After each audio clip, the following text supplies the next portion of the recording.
Alright, it's Kenra's time for the 2025 deck reviews. So, let's take a look at this bad boy. Look at him. Hanging out on the throne, chilling out, looking good, looking cool, getting ready to smack somebody upside his nappy little head. So what do I get for Kenra? 4 and a white for a 5/5 human noble. So, 5 mana for a 5/5 creature. These days, who gives a shit? Man, look what he does. Holy fuck. Goddamn. So when I first saw Kenny, I saw the art back when he was first printed. How many years ago? What is the date on this? 2019. Wow. 2019. So 4 years ago. I thought, damn, that's a nice card. I like that. I like the art. I like the way it looks. I wanted to get a foil one. So I bought a foil one. I got him in the post. I looked at him. He looked cool. I liked him. Put him on my binder and forgot about it. Completely forgot about it. Unless I'm looking at the binder and like appreciating the cards I have for the art or looking for some of the card to go into a deck. Because that's what my art binders are. They're cards that I have just for the art. And also standby cards for ones that are not in a commander deck for whatever reason. Either I decided to run something else as an experiment, or I took apart that deck, or I got them seeing the potential and I just don't have the deck for them yet. But that's why I have these art binders. And then I'm watching this Remy video, and he's doing a piss take on this oh, who's that crazy chick with the tattoos? That really narrows it down, right? The crazy chick with the tattoos. It's like half of them.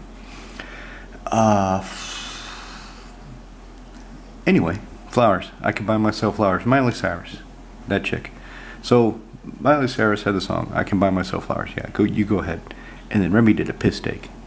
Kenny, I can give myself powers. And when Kent flashed up on the screen, when they flashed the card, I realized those are instant abilities. For some reason in my mind, when I first saw him, I didn't really read the card, like I said, because I had no plans for him. He is a 5-color card, so he either has to be part of a 5-color deck, or as he is now, command a 5-color deck. And I didn't have any plans for any, so I just didn't worry about it. But then I'm looking, holy shit, they're all... Why did I think they were sorceries? I can do this any fucking time I want. I gotta build this guy.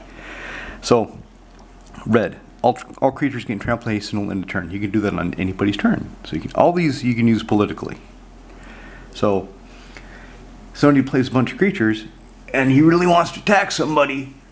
You can say, hey, if you really want to attack somebody, because you know it looks like you're bored over there, how about if I give all your creatures trample and haste, but you don't attack me? Can I attack you with this? No, none of you motherfuckers attack me, or you get nothing. You get nothing. Do you want it or not? Okay. So you give all his shit trample and haste and watch the chaos unfold. 1 in the green, put a +1/+1 counter on target creature. That's key. That's a key ability when you see somebody else in this deck. 2 in white, target player gains 5 life. I can play with that a lot. I used to have... I'm going to get them mixed up. Sanguine Bond, Exquisite Blood. I had the one where whenever an opponent loses life, you gain that much life. No. Whenever an opponent, whenever you gain, they lose. Yeah, whenever you gain, they lose. I had that one. I forget which one it is exactly. It doesn't really matter.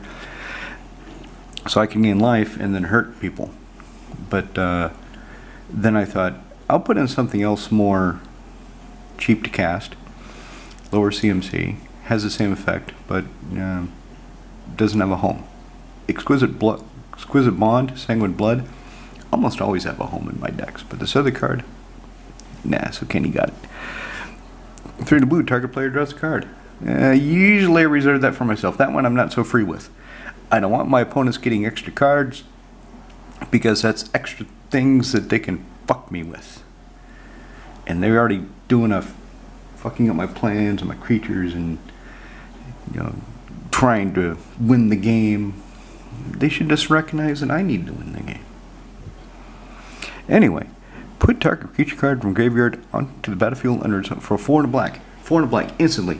With no restrictions, no decayed, no bounce it back at the end of your turn to its owner's hand, no exile it at the end of the turn, none of that, no bullshit. Just spin 4 and a black, bang. Any creature in any graveyard comes into play under its owner's control. Oh. Really? Alright. So I'm going to go through it. First version of Kenrith. I'm looking at all these abilities. He's a 5-color commander. And he doesn't want to stand up. There we go. I didn't know how to build him. Had no real clue. I knew it was going to be 5 colors. But the mana base, holy shit, 10 shock lands, 10 fetch lands to make a coherent mana base, that's going to hurt. That's going to hurt real bad over the course of a game. So I decided on basic lands. Which isn't the most efficient, but it lets me do things. It lets me play around a bit. There it is. Hirobi does it, right away. So, 1 in green, put a +1/+1 counter target creature. Hirobi says, hey, you do that, and I'm going to kill the creature. You know that, right? Yes, Hirobi, I do know that. I'm counting on it, actually. Be so good as to kill that. Alright. Vampiric Tutor. There are 2 cards in this deck that make this. Let's talk about the brackets. So I've been looking on Moxfield. Now I've been having conversations in my comments about the brackets, and everybody pretty much concludes and agrees that the brackets don't matter to me because I play in a known group. I play with lads I've been playing with for a long time, and they're more designed to give people that don't know each other a common framework, a foundation. So when people that don't know each other sit down, okay, my deck is a bracket 4. Okay, can you explain why? Sure, and they explain. My deck is a bracket 1. How is that possible? What is a bracket? What are you doing? Who's your commander? My commander is Resurrector the Merciless. Okay, so what makes a bracket 1? I have no fast mana at all, and it's actually tribal dwarves. Oh, so you have coat of arms and Eldrazi monument and shit like that? No, those are too expensive. I only built the deck out of things that I got in packs of foundations. Okay, yes, that's bracket 1. You're probably not going to have a good time, but let's see how your deck works. Anyway, so there's 2 cards in this deck that make it bracket 4. Something about the brackets is, at the moment, there is no way, other than looking at the cards on the Game Changer list, of arbitrarily saying what bracket is in. Not really. For example, if I take out Vampiric Tutor, and if I take out 2 cards in this deck, it goes from 4 to 1. Because there's no program right now tied to Moxfield that looks at the deck holistically and says, you know what, you've got these fucked up combos potentially in your deck, so because you've got those fucked up combos, you're actually playing at a 3. You do something with those fucked up combos and you might be able to drop it down to a 2 if that's what you're going for.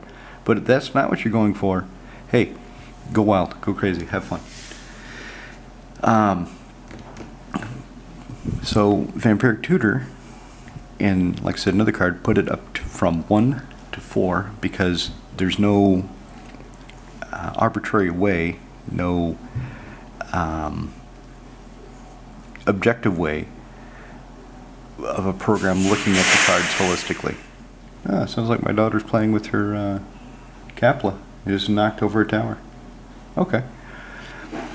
So let's see what else I've got. Baneslayer Angel. When I first built the deck to crash the cycle, I took the 5 colors of magic, and I took a card that cost 1, a card that cost 2. It didn't necessarily mean 2 white or 3 white. It was overall CMC. So Baneslayer Angel would have been the CMC 5. So I went from CMC 1 through 6, 1 card of each that I had on hand, except for Back to Basics, which I didn't have, so I bought it specifically for this deck. And then 5 mana rocks and then 5 multicolor card, and then I just fleshed it out a bit. But the core genesis was this mathematical 30 cards, 6 for each of the colors, 1 through 6. And once I got to 6, I wanted to be some big, impressive badass. That version didn't work very well, but what it allowed me to do was to check that. There it is, back to basics. It allowed me to get an idea of how the deck should play, what I should be doing with it, its strengths, its weaknesses, in addition to the way I want to play. And then I went for more Reanimator, Resurrector. So, because Reanimation costs you life, Resurrection doesn't. So it's more of a Resurrection deck than a Reanimation deck. So Kenny, I leaned into more the Resurrection ability and redid the deck accordingly. So back to basics. This card, because it's mass land denial, in addition to Bacteria, puts the deck into a category 4. Now, one of the reasons I went with all basics is to save myself the expense in both money of buying whatever fetch land, shock lands I was missing, triomes, and the cost of life over the course of the game, from shock lands coming into play on tap because I need the mana, fetch lands picking away at 1. Even though you start at 40 life, if 10 cards in mana base can do a collective 20 points of damage to you over the course of the game if you need the bet enough, that's significant. So I went with basics. Got this back to basics for Kenny. Non-basic lands down to tap during the controller's and tap step. I have 3 non-basics in this deck. So it doesn't hit me, but it hits my opponents. Is this a foil one? I've got a foil one I'm not doing anything with. If this isn't a foil, I should replace it. So I'll put a foil in here. Murray's Wake. This is one of the original multicolored cards I had in the deck. 3 green white. So what I'm thinking anyway, to go back to the tiers, I'm sure with AI you can generate a program that could look at all the cards. I don't know how long it would take to search that database though. Fuck. Look at all the cards and find all the fucked up interactions. Either because people program known interactions in it to find it, to crash it, or it reads all the cards, it reads Gatherer, and then of course, I would not want to write this. I wouldn't know how to write this. But it'd be a very interesting project. So have it read on Gatherer and parse out what it does, and then compare it to every other card in the deck. Now imagine that you've got a database looking at Drakuseth Maul Flames, for example. And then let's say you exclude basic lands. You don't look at basic lands. But then you have it compare whenever Drakuseth Maul Flames attacks, it deals 4 damage to any target, 3 damage. So it would look at every other card in the deck and run through every permutation of what this does with everything else. Holy fuck. To find the infinite combos, to find the fucked up shit that people can do, to really make it more of an objective slotting into the different brackets. Now again, because I play with a known group, the brackets don't matter, but since we all know about it and all of us are invested and we read news about the game and we keep up on the ban list, you can't keep up on a ban list without getting this sort of information about a major addition to the rules, to the deck construction.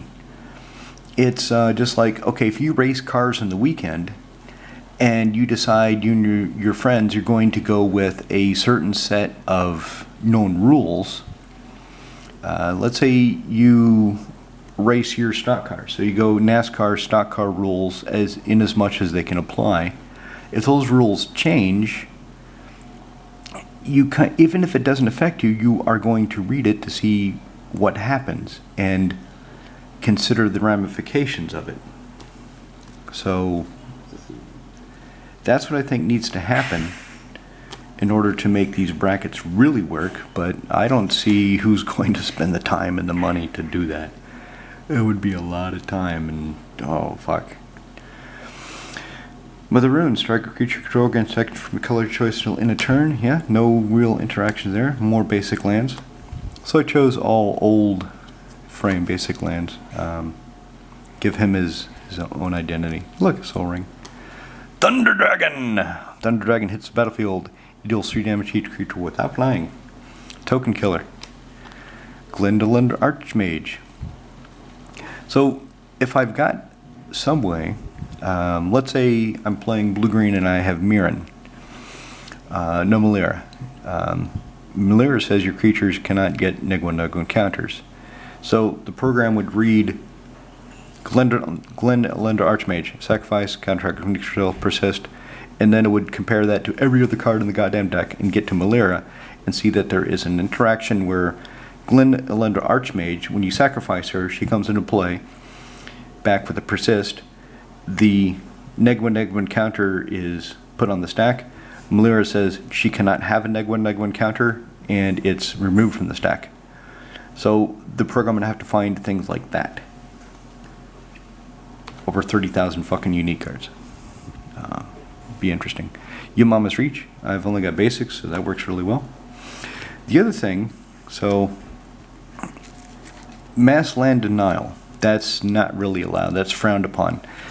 Back to basics. I don't feel bad about playing because it's not land destruction. The lands are still there, and if my opponents can figure out how to untap them, or they can get rid of back to basics, they're still there. They didn't get destroyed. They are just shut off for a while. So, and I need to break parity. I'm at a disadvantage only playing, for the most part, basic lands, which makes fixing my colors much more difficult. So back to basics is there to break parity. Now something I can do, speaking of mass land destruction, there's a card called Global Ruin. In fact, I happen to own one. Global Ruin is pretty much tailor-made for Kenrith, 4 and a white. Each player chooses from the lands he or she controls a land of each basic land type and sacks the rest. So with me, if I have one of each basic land, and then bang, I pick 5 lands, one of each, and I lose a few. But everybody else who's playing lands without basic land types, who's playing multiple semi-dual lands, triomes and such, they've really got to make a decision, but the lands are destroyed. They get sacrificed. So it sets them back. So that's why I'm not doing it. That's why I'm not putting Global Ruin in this deck, even though it's really tempting. In Prague, we don't play mass land destruction. In fact, some of the lads that I play with, because they've only played with us, they've never played against, they've never seen it. And I don't want to give them that wonderful experience of somebody playing Armageddon just because they're bored, which would happen. I've seen it happen. I've done it myself. I'm bored, nothing's going on, and I don't have much of a presence in the game. Poof, Armageddon, let's start over. You asshole! Summon Simulacrum. Comes to play, go find a basic land, put it in play, tapped. There's Island, Swamp. Lavinia the 10th. I've got Deadeye Navigator in here. Where is he? There he is. I've got an original Deadeye Navigator. So, Lavinia the 10th, 3 blue-white, 4/4 legendary human protection from red, which is really random. I don't know why they gave her protection from red, storyline-wise, but they did. And sometimes I'm really, really happy about that. Most of the time it's just like vigilance on Elishorn. Nobody cares. But sometimes it's like, okay, that was good she has that, because she ain't dead. That blasphemous act did not kill her. Anyway, when she enters play, detain each non-land permanent my opponent's controls CMC 4 less. So, all the mana rocks, all the small creatures, all the tokens, it shuts CMC 4 or less. It shuts off a lot of things. You would be surprised. If you're playing blue-white, run a Lavinia the 10th and see what happens. It's is fucking killer. Especially when you pair her with something that can flicker her. If you can detain all your opponent's mana rocks, just the mana rocks, every turn, oh, you can start pulling ahead pretty quickly. So that's another thing the programmer would have to do. The programmer would have to sift through, okay, Living of the 10th comes into play, has a enter the battlefield ability that is pretty game breaking, could be mass denial, and the deck also has a card that can flicker her to make it so that can happen every turn. That would be an important interaction. That's why it's funny that if I take out Back to Basics and Vampire Tutor, officially the deck goes from bracket 4 to bracket 1. No, it does not. No bullshit. If I take out Back to Basics and Vampiric Tutor, I can lose the Vampiric Tutor without... Okay, so it's gone. Back to Basics is kind of key to my strategy. So I wouldn't want to take that out, but if I did, the deck is still going... It's going down to 3 because of the game plan, because of the power of the deck, because of the synergies. So... But I still think about this bracket system because it's interesting to think about, and we all love thinking and talking. That's why you're here.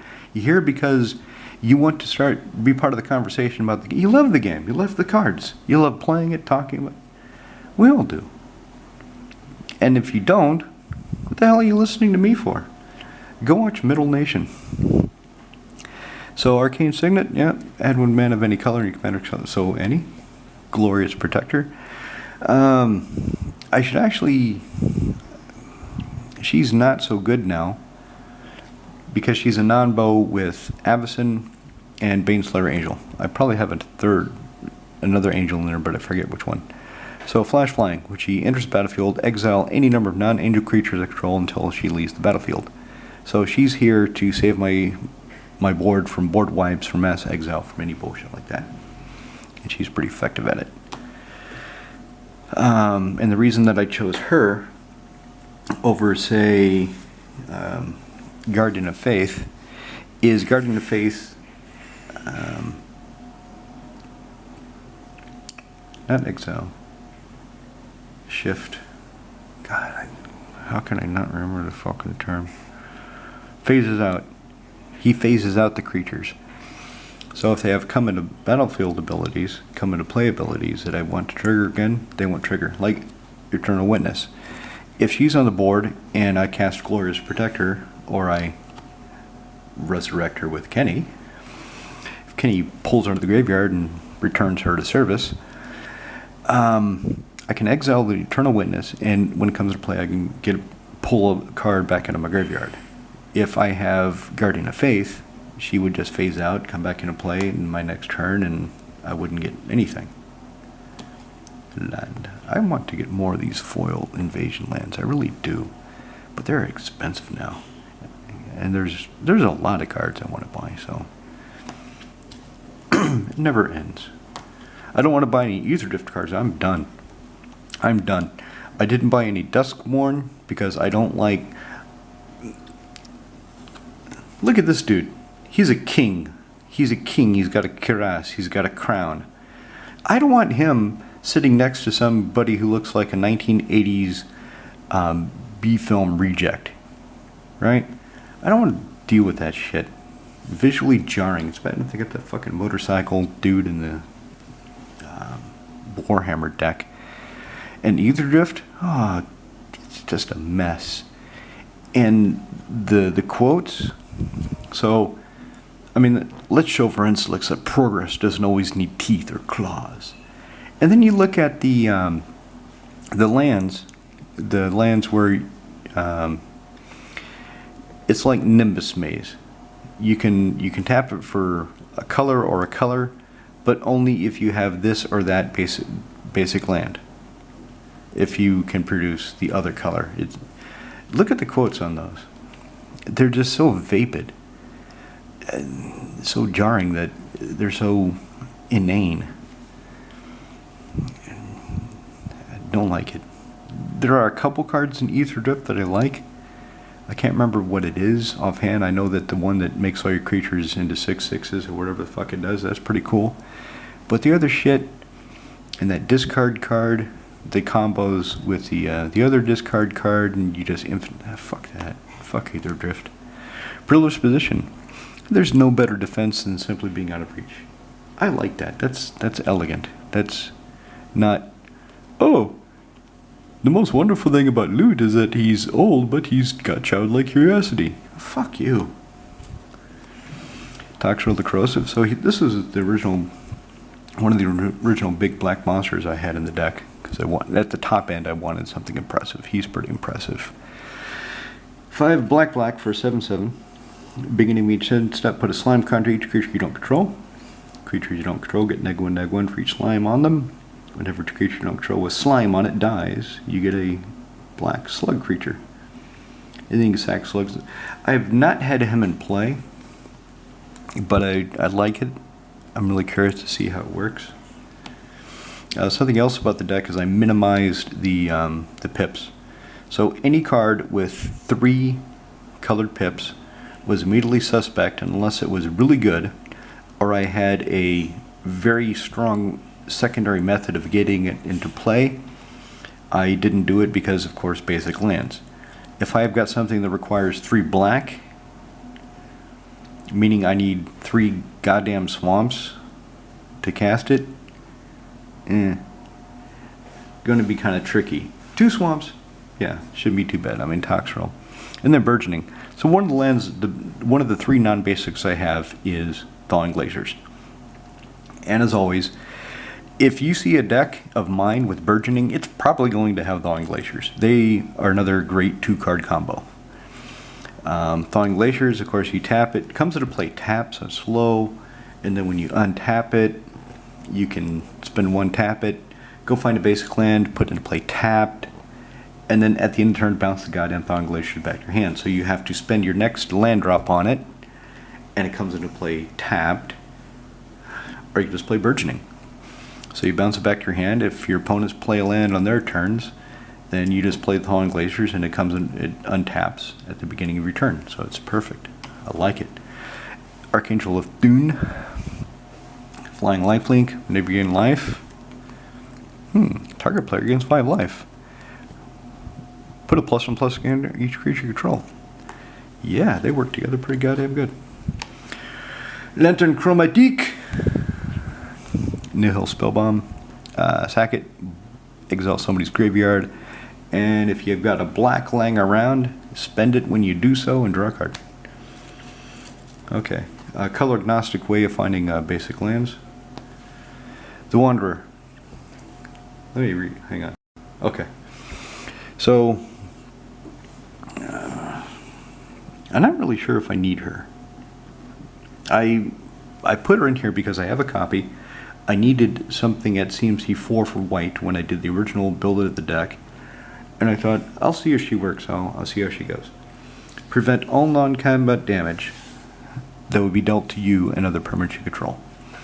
Against some decks, that's against Grayson Stein. Oh, goddamn. It's fantastic. Against other decks, yeah, exiling creature power 4 greater, that's really what I need to be doing.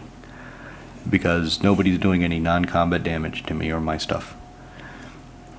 So she's hit and miss, but I like it. Okay, Unburial Rites. This is a way of backing up Kenny. 4 and a black, return target card from graveyard to the battlefield, and I can flash it back for 3 and a white, and do it again. Forest. Damn! So, it's either murder or Wrath of God. Whatever I need.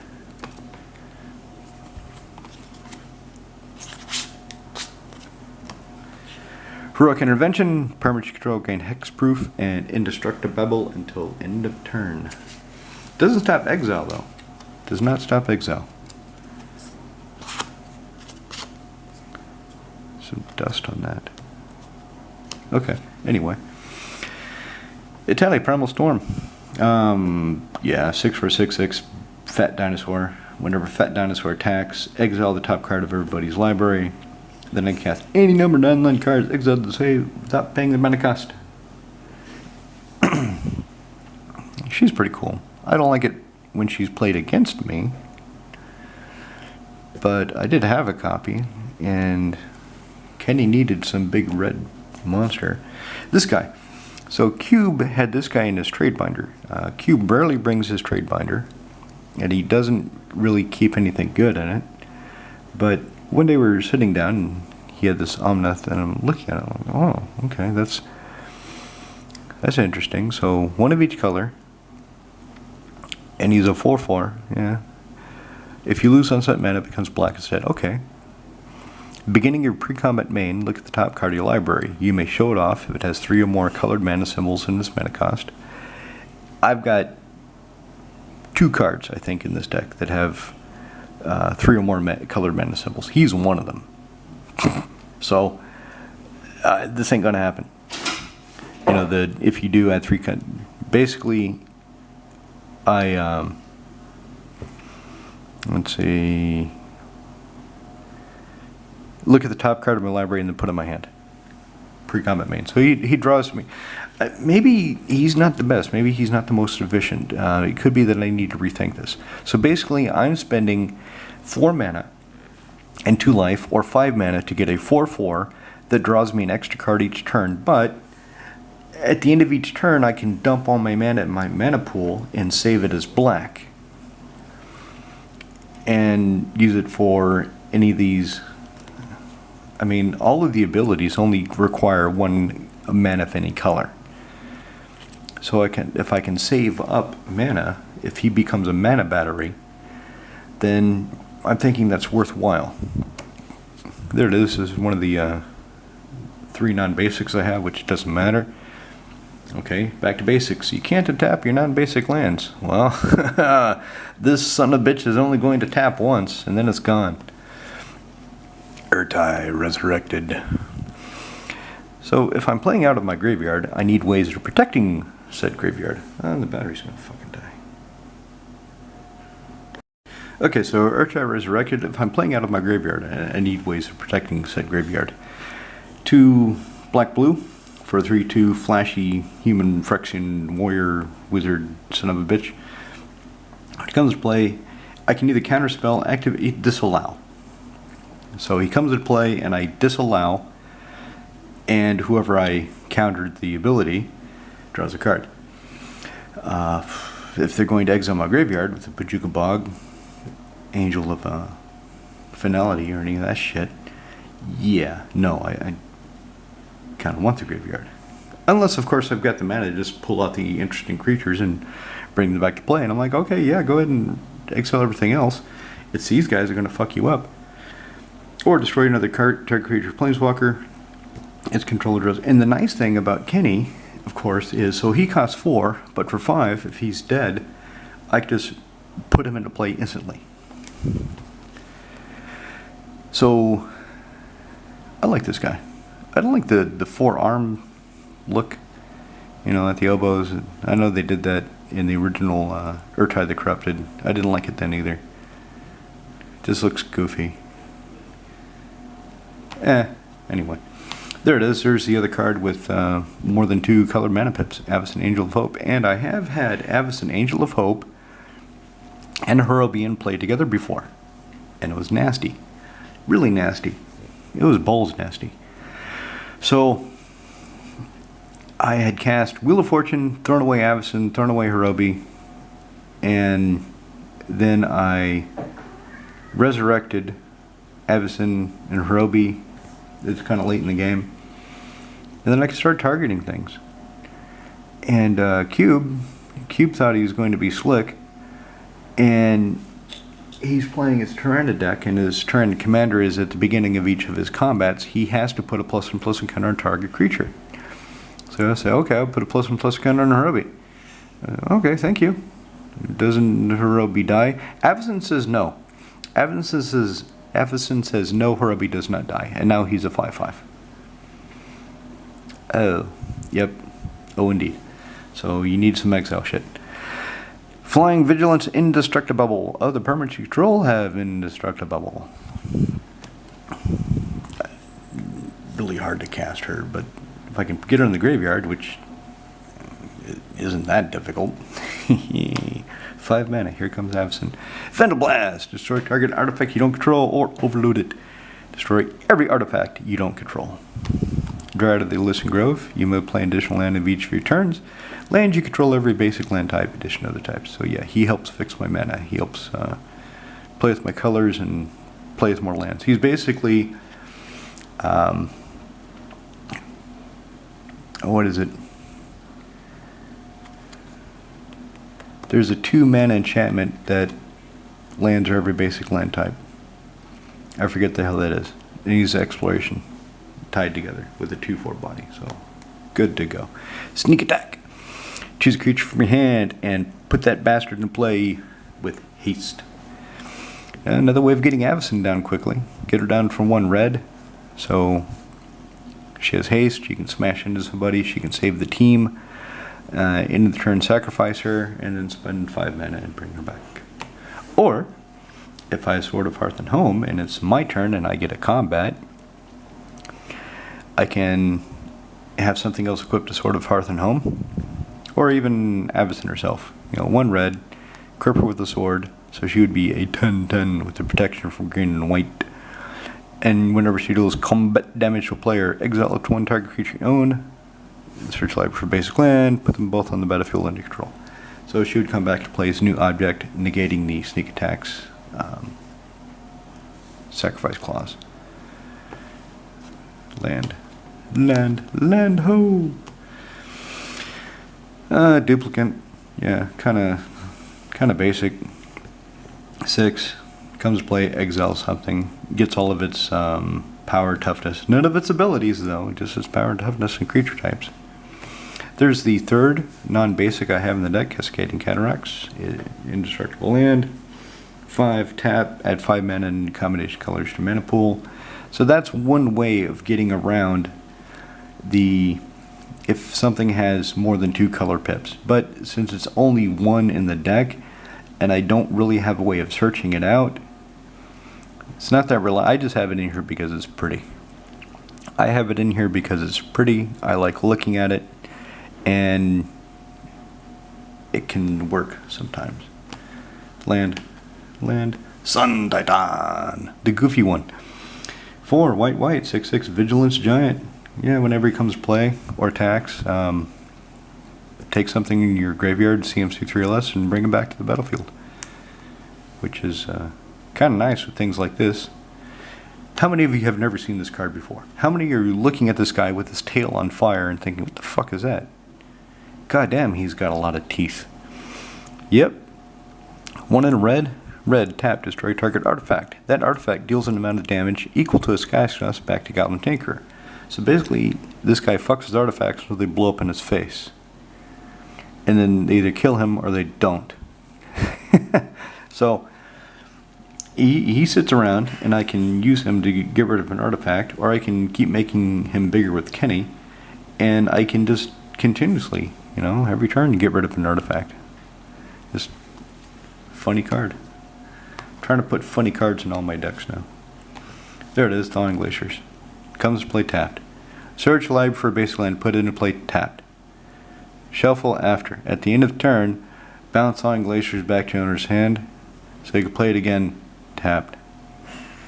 So you have to wait till slow but reliable. There it is, Tainted Remedy.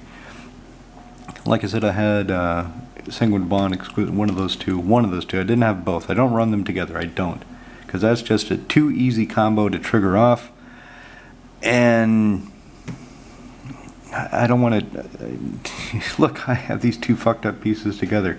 I'm going to do 1 point of damage to you, start the chain, and all of you die, win the game. I don't want to do that. If an opponent would gain life, that player loses that much life instead. So this of course shuts off my opponent's life gain that they have anyway. And also, Kenny now says 3, choose one. Either you gain 5 life or target opponent takes 5 damage. So I think that'll work pretty good. Verdant Mastery. I'm not sure how this is. This should work pretty good in this deck. Okay, so either 6 mana or 4. Search library for up to 4 basic lands to show them off. Put one onto the battlefield tapped under opponent's control if you paid 4. 2 of them onto the battlefield tapped and the rest in your hand, then shuffle. So if I pay 4, I'll go find 4 basic lands. I give 1 to an opponent. I still have paid 4 to get 3 basic lands, and 2 of them come into play tapped. That's not bad. That's not bad. Originally, I got this because I thought it was a really cool looking card. I like the art. And then I'm thinking, you know, I need more ways of getting basic lands into play with Kenny. And I want to try that out. I haven't cast yet, Cultivate. Limdol's Vault. Okay, this is an unrestricted tutor. Akin to Vampiric Tutor. Akin to Worldly Tutor. But they didn't bother putting it on the Game Changer list. Black, blue, instantly look at the top 5 cards of your library. As many times as you choose, you may pay 1 life to look at the next 5. And then once you get 5 you like, 5 you want to play with, shuffle the rest of your library and then stack those 5 cards back on top of your library in any order you choose. So actually I don't need Vampiric. Shit, if I'm... maybe I already took out Vampiric Tutor, actually. I don't think I... No, I did see it. I should take out one of these tutors. Put in something more fun. Evacuation. Bounce all creatures back to the owner's hand. Rift Sweeper. Comes to play. Choose face-up card that's exiled. Its opponent, its owner shuffles back into his or her library. So you can go find it again. So this helps me get around exile. Cataclysmic Gearhulk. Gah! 3 white, Vigilant Construct. Comes into play. Everybody chooses an artifact, creature, enchantment, and planeswalker from among the non-land permanents he or she controls and sacks the rest. So, soft board wipe that I can resurrect with him. Yamama of the East Tree. So, whenever another permanent enters the battlefield under your control, if it wasn't put on the battlefield as ability, you may put a permanent card with equal lesser CMC from your hand on. So if I've got Kenny, and I've got Yamama of the East Tree out, I can resurrect something big with Kenny. Let's say I get Toxrill. So I resurrect Toxrill. I can put anything CMC 7 or less from my hand into play free because he doesn't care how it came into play except for his own ability. He doesn't give a shit. If you say cast natural selection, natural order, you cast natural order, sacrifice green creature, bring some fucking 13 mana Croson bastard into play, he still doesn't care. This, you know, you can only do it with his ability. No, it's whenever, so you just keep doing it. So if I resurrect, say, Toxrill with Kenny, I can bring something CMC 7 or less from my hand and play free. It could just be a land, but still, putting land into play is advancing my presence, my board state. And then if I do it again, he says, hey, you can do it again. Rampant Rejuvenator. Plant Hydra. So 300 green. Comes to play at 2+1/+1 encounters. And of course I can put more counters with Kenny. That's what he does. That's one of the things he does. When this bastard dies, go find X basic land cards, where that's his power, put them onto the battlefield. Not untapped, just not tapped, not tapped, but just put them on the button. So you've got that right away. So I could get him out, put a few counters on him, get him killed, and then bang, go find 4 basic lands. Put them on the battlefield untapped, so I'm ready to go. Should work out pretty nicely. Swamp. Fire Covenant. Instantly pay some life and kill some creatures. Lightning Greaves. Yeah, people like to try to kill Kenny for some reason. So Kenny needs boots. Swamp. Negate. I don't have a lot of counter spells in this deck. I could have more, but I just don't. Because the Resurrection ability.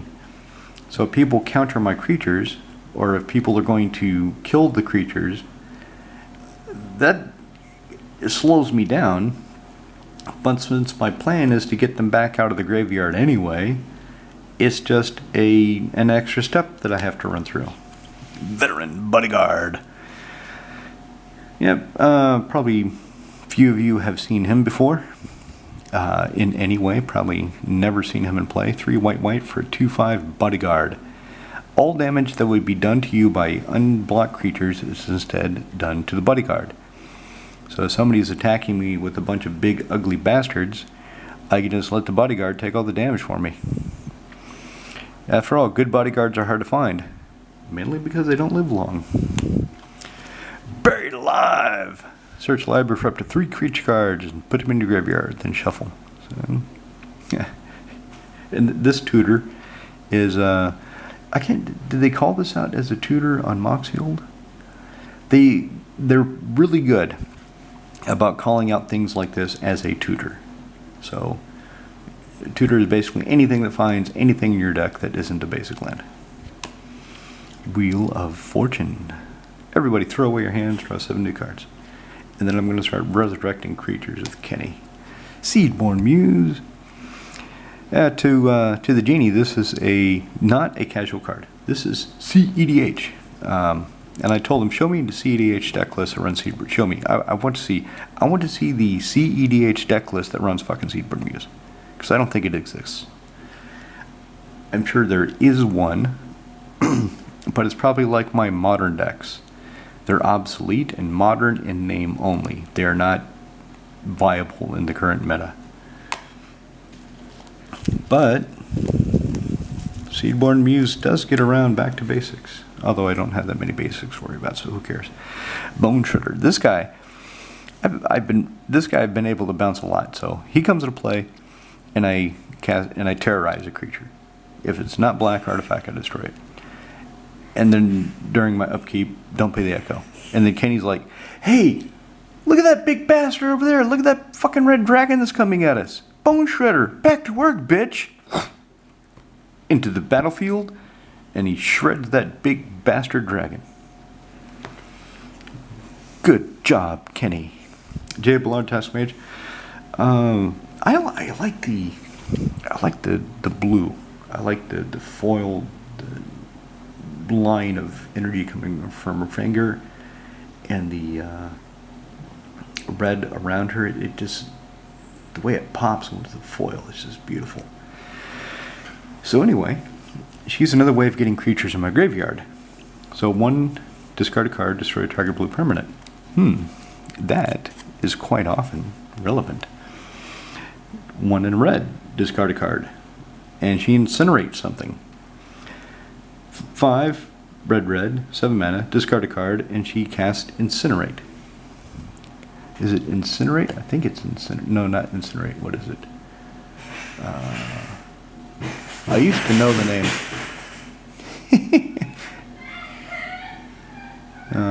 It sounds like her tower is really messed up.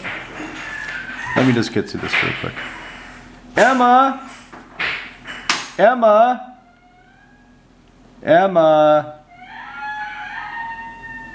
Emma, come here. Emma, come here.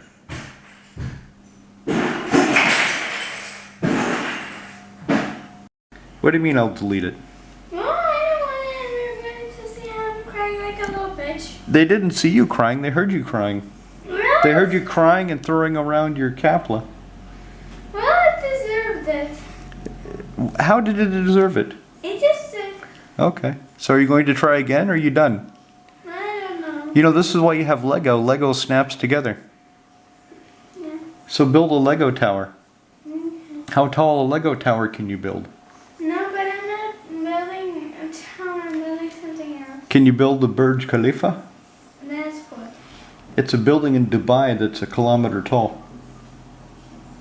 I don't have that much calculation that you're a building kilometers tall. Well, maybe you have that much Lego. I don't think so.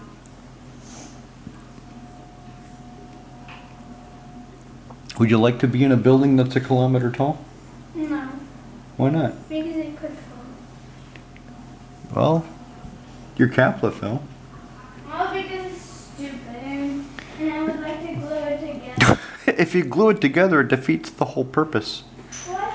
If you glue it together, it defeats the whole purpose. And what? Okay. Anyway.